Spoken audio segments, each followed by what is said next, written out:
Hello everyone welcome to my channel मोर चौपाशे যদি মোৰ ভিডিঅ'বোৰ ভাল লাগে প্লিজ মোৰ চেনেলটো লাইক শ্বেয়াৰ এণ্ড সাবস্ক্ৰাইব কৰি দিব। আজি মই বনাম কাঁচকলৰ সহজতে বনাব পৰা এবিধ শুকান ভাজি। মই এই কলখিনি জাহাজী কলৰ লৈছোঁ। এই ভাজিবিধ ভাত আৰু ৰুটিৰ লগত খাবলৈ খুবেই সোৱাদ লগা হয়। বলকচোন ৰেচিপিটো বনাবলৈ ষ্টাৰ্ট কৰোঁ। এটা পিঁয়াজ মিহিকৈ এনেধৰণে কাটি লৈছোঁ। অলপ আদা নহৰুৰ পেষ্ট আৰু কেঁচা জলকীয়া 4টা। কাঁচকলখিনি এনেধৰণে সৰু সৰুকৈ কাটি লৈছোঁ।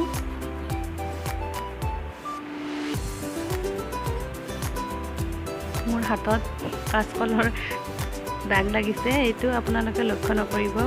2টা সৰু আলু সৰুকৈ কাটি লৈছোঁ আৰু সৰুকৈ এচকল ৰঙালাও অলপ পাতলকৈ কাটি লৈছোঁ। লগতে এটা জিকাৰ আধা অংশও ইয়াত কাটি লৈছোঁ। কেৰাহীত তেল গৰম হ'বলৈ দিছোঁ। তেলখিনি গৰম হোৱাত ইয়াত পিঁয়াজখিনি দি ল'ম।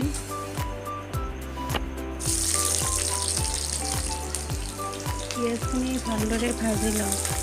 তাৰপিছত একেলগে ইয়াত আদা নহৰুখিনিও দি ল'ম।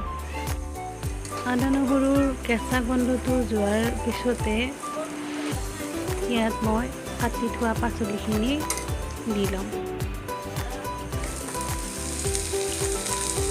ৰেচিপিটো যিহেতু কলৰে হয়, গতিকে মই কলৰ পৰিমাণটো আন কেইবিধ পাচলিতকৈ বেছিকৈ লৈছোঁ।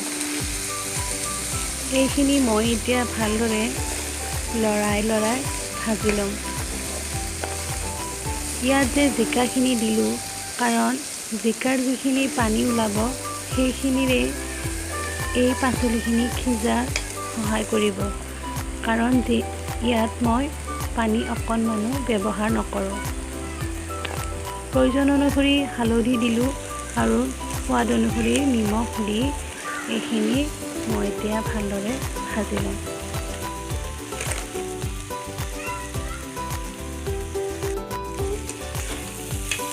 ইমান দেৰি মই মিডিয়াম ফ্লেমতে ভাজি আছিলোঁ।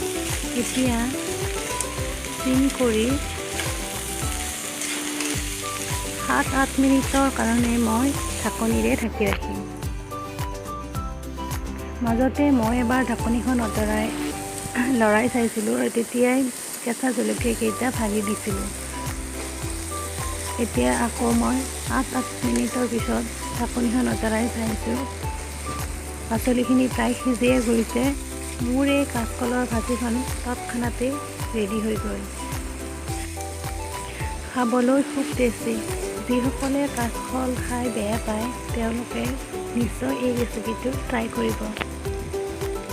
আশা কৰোঁ খুব ভাল পাব।